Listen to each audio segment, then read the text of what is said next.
কিন্তু আমাৰ গহনাস্থলী, আমাৰ সত্ৰ, আমাৰ নামঘৰ, আমাৰ মন্দিৰ যদি কোনোবাই ভাঙিবলৈ যদি আহে, হিংসা ধৰ্ম থৈবছ হাতত এই ভগৱান বিষ্ণুৰ সুদৰ্শন চক্ৰ আমি উঠাই ল'ব।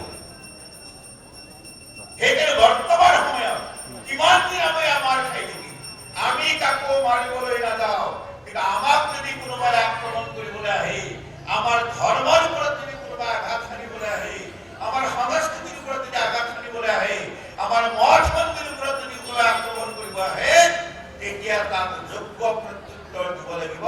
এয়াই ভগৱান কৃষ্ণ অৰ্জুনক কৈছে, মা কি অনুসাৰ কথা কৈছে, সব শত্ৰু পৰিস্থিতি বাদে ইয়াক আৰু ধৰ্ম অনুসাৰ নানাবিধ মা, এয়া হ'ল অহিংসা।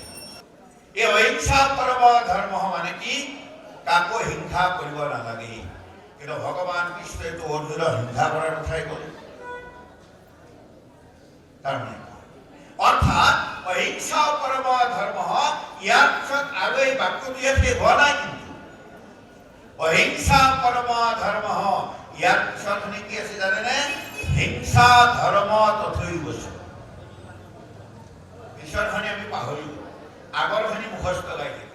অহিংসা পৰম ধৰ্ম, এখন গালত পানী দিয়া, এখন গালত পানী দিয়া। বাংলাদেশী মুছলমানে মন্দিৰ আক্ৰমণ কৰিব আহিছে, মূৰ্তি চুৰ কৰি লৈ গ'ল, আমি হৰে কৃষ্ণ হৰে ৰাম হৰে কৃষ্ণ হৰে ৰাম। তাত অহিংসা পৰম। মাটি দখল কৰি লৈ গ'ল, আমি হাতত তৰোৱাল উঠাই ললো। কিয়? অহিংসা পৰম ধৰ্ম, অহিংসা পৰম।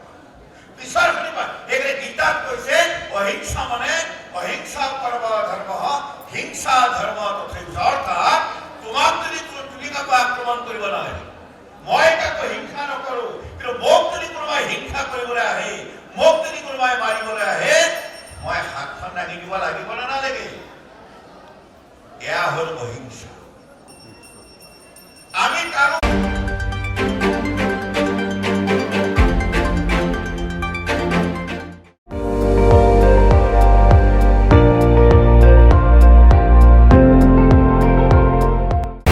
আপুনি চাই আছে ND24, সৰ্বশ্ৰেষ্ঠ নহয় সৰ্বোত্তমৰ দৌৰত।